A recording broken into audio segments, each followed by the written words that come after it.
Aladdin showed his house to the African magician and carried 2 pieces of gold to his mother, who went out and bought some of her needs.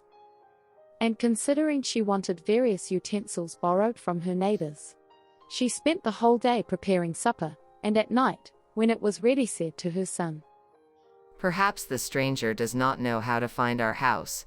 Go and bring him, if you meet with him."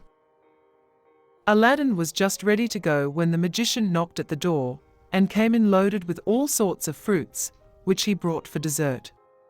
After he had given what he brought into Aladdin's hands, he saluted his mother, and desired her to show him the place where his brother Mustafa used to sit on the sofa, and when he had done so, he fell and kissed it several times, crying out, with tears in his eyes, "My poor brother!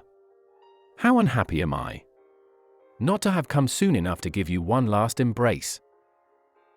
Aladdin's mother desired him to sit down in the same place, but the magician refused, and said, "No, I shall not do that, but give me leave to sit opposite to it, that, although I see not the master of a family so dear to me, I may at least behold the place where he used to sit." When the magician had chosen a place and sat down, he began to enter into discourse with Aladdin's mother. "My good sister, do not be surprised at your never having seen me all the time you have been married to my sweet brother Mustafa of happy memory.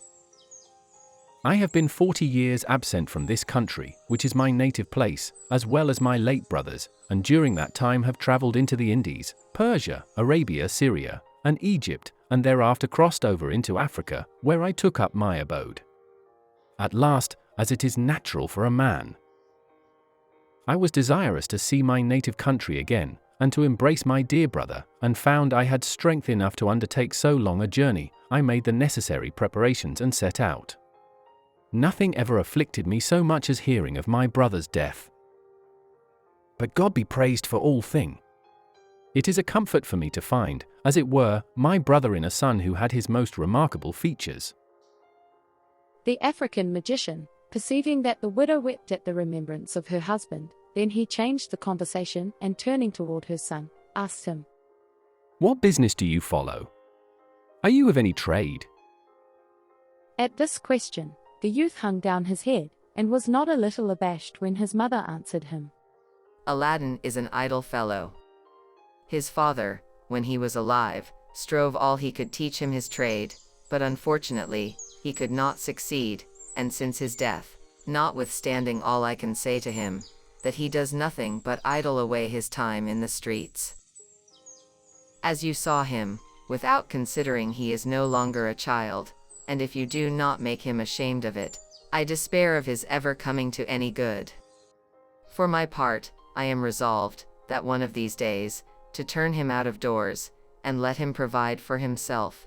After these words, Aladdin's mother bursts into tears, and the magician said, "This is not well, nephew, you must think of helping yourself, and getting your livelihood. There are many sorts of trades. Perhaps you do not like your father's and would prefer another. I will endeavor to help you. If you have no mind about learning any handicrafts, I will take a shop for you, and furnish it with all sorts of fine stuff and linens. And then with the money you make from them, you can lay in fresh goods, and live in an honorable way. Tell me freely what you think of my proposal. You shall always find me ready to keep my word." This plan just suited Aladdin, who hated to work. He told the magician he had a greater inclination to that business than to any other, and that he should be much obliged to him for his kindness. "Well, then," said the African magician, I will carry you with me tomorrow, wear clothes as handsomely as the best merchants in the city, and afterward, we will open a shop as I mentioned." The widow, after he promises kindness to her son, no longer doubts that the magician is her husband's brother. She thanked him for his good intentions, and after having exhorted Aladdin to render himself worthy of his uncle's favor, served up supper, at which they talked of several indifferent matters, and then the magician took his leave and walked out.